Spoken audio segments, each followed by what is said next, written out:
Hey there, everybody. Welcome to our review of American Horror Story Double Feature Episode 5. I love this episode. I'm just going to start by saying that. It was dark, but it was good. There were some really big payoffs in this episode that I truly enjoyed. I mean, it was a long episode, but there was a lot to pack in here. Let's just all pat ourselves. Well, I don't know why we're patting ourselves. Let's all pat Ryan Murphy on the back for taking the black pill before this season and really coming up with something that's a lot more interesting than I think anything. And I liked 1984, but I still think this is better than 1984, and it's better than he's done with this show in a good while. Yeah, this is one of the times that he's decided to go more in for the sort of psychological thriller, which is my favorite type of horror. I'm not really the biggest gore horror type fan, but I really like stuff that like The Shining, stuff that's very psychological. You know what I'm the saddest about? There's only seemingly one episode left of this arc, and then it's sort of just on to the next one, and I'm not really ready to let go of this yet. Yeah, I mean, when it first came up that this was the idea of the season double feature, we're going to have these two stories, I was like, okay, this could be really good. This could be really fun.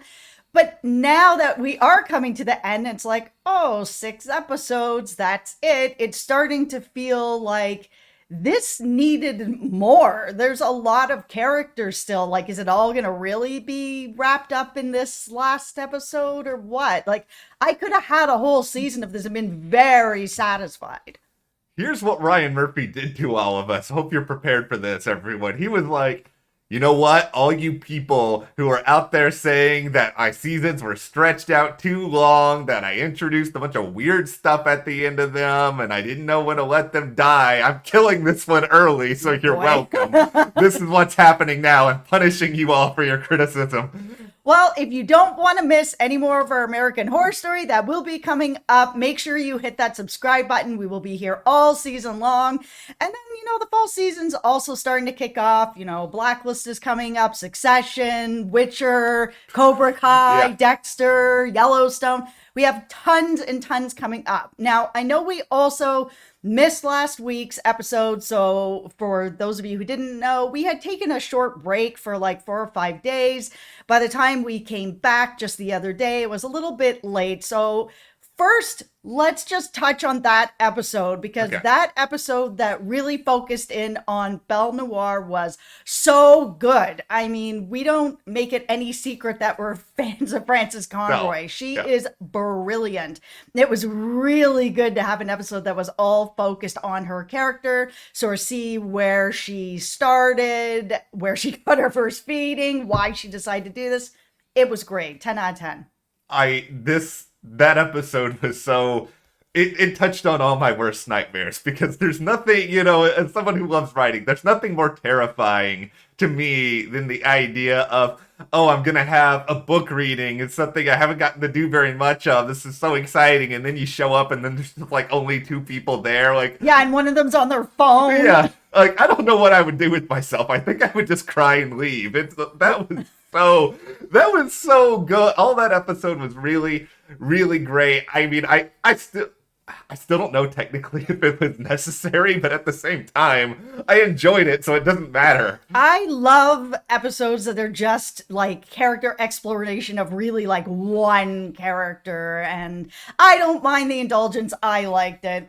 Okay, so now we're gonna get into this episode, and I want to start with the part that was the most satisfying for me, that ended up having, it started out as a bit of a weaker storyline for me, but had the best payoff. And I really hope that the payoff is just the payoff and that this is it. Now I'm talking about the Karen story. When she first showed up, I was kind of do we really need this character? We need Sarah Paulson, but do we need this character? Where's this character going? It just wasn't feeling like the character was, sort of catching fire, really fitting in properly.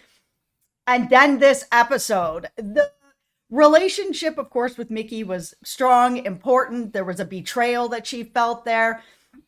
That last scene was so well done and so good that she ended up taking this pill. She decided that she was going to feed on the person who betrayed her, that she felt betrayed by, someone that he kept saying, oh, well, we'll find someone who deserves it. We'll find someone who deserves it. And then she chose Mickey, did her masterpiece, which they never revealed. And I was like, perfect. I don't need to know if she was actually talented or not. I think that it spoke more to the fact that she didn't care, and that if you take this pill, you are still in full control of yourself. You still make your decisions. You're not like having a bloodlust that you can't make a decision about. You can continue to make a decision because she decides that after she's done painting, that she is done. She is not going to do anything else. She is going to go and throw herself into the ocean. And I was just like, this is so great. I love the payoff on this, that she made her one painting.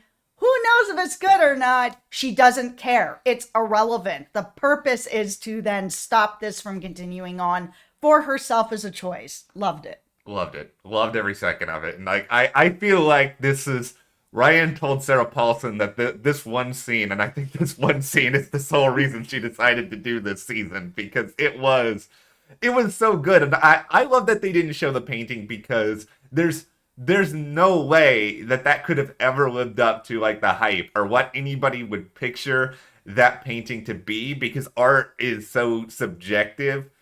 It's really easy to sort of sit here and say, you know, this script that Harry has written is better than insert screenwriter here, but, you know, we can't as viewers like sit there and see the entire script and judge it for ourselves. A painting we can see right away and we can forge an opinion on. I really like that we didn't see that, but okay, things are about to get very, very stupid, everyone, so all right, prepare yourselves accordingly. I don't know if Karen's actually dead. And the reason I say this is because I hope she's dead. It is just so beautiful. It was just so perfect. This show never knows when to let go. I know. And we were promised mermaids before this season. They're going to make Sarah Paulson into a bloodthirsty mermaid who's just going to be like all these people out in the water, and then it's just going to be like, and then she's going to jump out of the water and attack someone. I think you're right. Oh, that's no. where we're all going with all of this. It's going to be ridiculous. Okay, listen, though, at the same time, if I'm Sarah Paulson and Ryan Murphy comes to me and is like, I want you to be a bizarre cannibalistic sea monster, I think I'm saying yes, because that's the weirdest thing anyone could ever pitch to me to play. Even if they decide to go in that direction, and, you know, it's a 50-50 on that. I could see that happening. It will not take away from just the perfect beauty of this scene, which really ties into everything else, because she was so like, I'm making a choice. Yeah. I've chosen Mickey as my person. I've chosen to then paint my painting. I've chosen that it's irrelevant if it's good or not, because I've also chosen to end this. That it makes it that you look back at all the other characters who have taken this pill and been like, you could have made other choices, but you didn't. Yes. And okay, this is where I hope it goes, is that if there is the Karen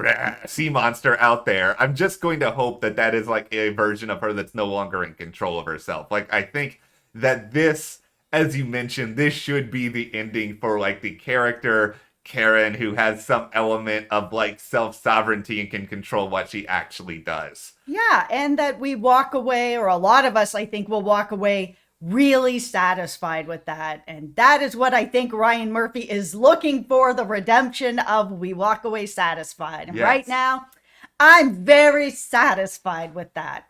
I'm satisfied with quite a bit right now with Double Feature. And okay, the stuff with Doris it's hard to talk about in a way, because it's hard to be satisfied with something that is so sad. But I think ultimately what they did a really good job at with this episode is just showing like how desperate she is, like just how like manipulative and terrible everyone around her is, including her own daughter, who is just like a horrendous human being. That actress, Ryan Armstrong is her name, is so phenomenal. Yeah. She really stole this whole episode. That scene with her manipulating her mom in bed, calling her mommy, I love you, all that stuff. I was just like, we all know that this is not real, but the manipulation was so tangible through the screen. It was just incredible. That was also one of the best scenes. And I love that they took their time with it. It wasn't just a kind of quick, like, couple I love yous, take this pill. It was really like Alma put in the work to make sure that Doris took this pill. And there was like a big part of me, and I'm still sort of sitting on it right now, that I actually wished that Alma and Harry and everyone was just actually wrong about Doris, and that she takes this pill and she ends up being even more wildly talented than all of them and just leaves them. I wanted to have sort of that little bit of a satisfaction that that all these terrible people don't necessarily end up winning.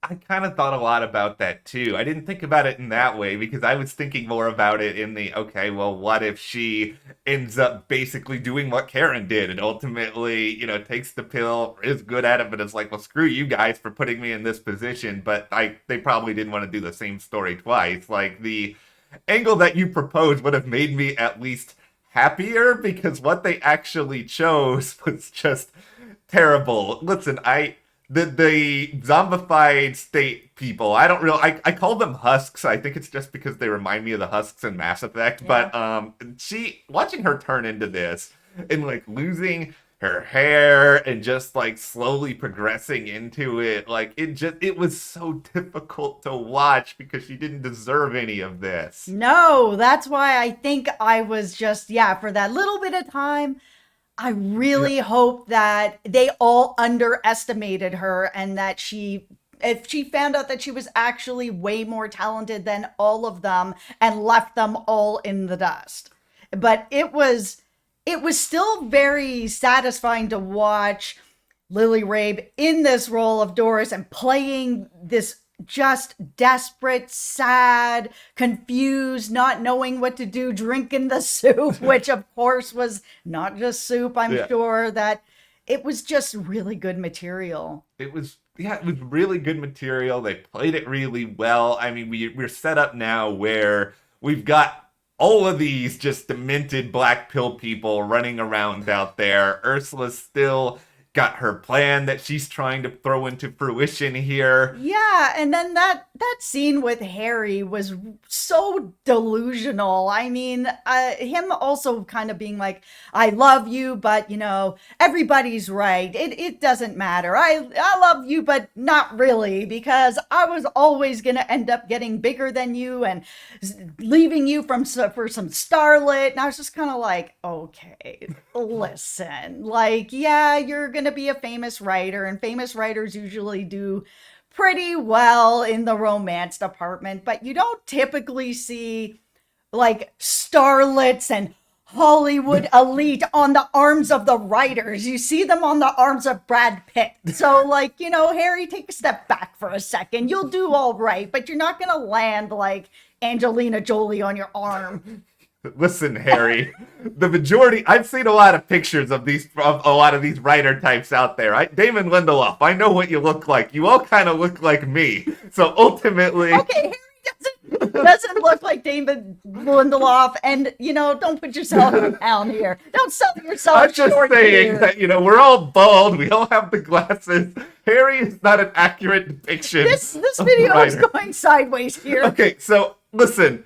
That Harry stuff was... Okay, for all of you watching, give Matt a compliment. Okay, I don't need your compliments. In the comments, he's a good. wonderful person. Okay. It is all humor, everyone. Humor is fun. And Harry, you suck. That is what I have to say about you. I hope all of you die a horrible death in this upcoming episode. Well, let's see if they will or not. All right, let's move on. I don't know who's going to kill them. That's the real problem I'm having here. Yeah, I mean, moving into this last episode here, we still don't really know, like, where this is going. It ended where we saw Ursula taking Alma, going over to the chemist to try to get more pills so that she's able to go back to Hollywood with the pills and make more talent, sort of thing. And it's, then how is this really gonna end up working? Is the chemist actually going to give her anything? Is this really where the chemist wants to go with it? It's seemingly mostly she wants people that are going to come back to the town because she is trying to continue to conduct a study. It's a very difficult balancing act that's sort of going on here, where the chemist has her own priorities, Ursula has her own priorities, and it's really a situation of where do you figure out how to mesh them together, right? Because it's obvious that a lot of these people in this town aren't going to want to go along with Ursula's plan, and because she's technically human, though I do wonder sometimes with her demonic activity, but like she's capable of being killed, and I kind of still foresee the chemist being like at a certain point, well, screw you, I don't need any of this, I'm doing what I want for my own purposes, and the chemist to me is really one of the only people that actually has the capacity to find a way to stop this at this point. We don't know 100% for sure that Ursula has not taken the pill. It feels like she hasn't, but it is interesting that she chose not to take the pill because, talent also is sort of comes in different levels for different things. And she's clearly very talented at being an agent and shaking the right hands and getting the right scripts into the right hands and the right artists with the right people. That is a talent. So I'm actually kind of surprised that she didn't take that pill too to make more money for herself as well. But it may be sort of one of those things where it's like, yeah, my people can take the pill, but I need to not take it so I can try to control everybody. But there is no controlling this. No, and this is sort of, it's kind of like a big crazy sort of analogy, but if you're to sort of look at this sort of in the way of a Breaking Bad or a Snowfall, where you've got like a Walter White or you've got a Franklin Saint, like if they spend too much time sampling their own product, all of a sudden it makes it so much harder for them to do their standard business. But, just like Snowfall, we see what happens to the people who use the product too much, and then it comes down to whether or not the people behind the scenes sort of realize this isn't actually worth it anymore. All right, we'll touch very quickly on Alma feeding on a baby and how just disturbing that was, or the scene right at the beginning when she gives birth and Harry's drinking that blood. There is really some just disturbing material in this particular episode that they haven't really brought that much into the show yet. Like, yes, we had Karen bringing Belle a baby, but we didn't really see it the way that we saw it in this. This episode brought sort of that disturbing material to another level, because then we also sort of had this scene where Ryan Murphy was sort of going back and forth from the people taking the black pill, drinking and feeding off of people, to Doris feeding the baby off of her own body. I was just like, oh, Ryan, no, like this is no. I'm not feeling okay watching all of this. You are not making a comparison that I am comfortable watching. None of this was comfortable. I did not enjoy a single second of this. Like, no.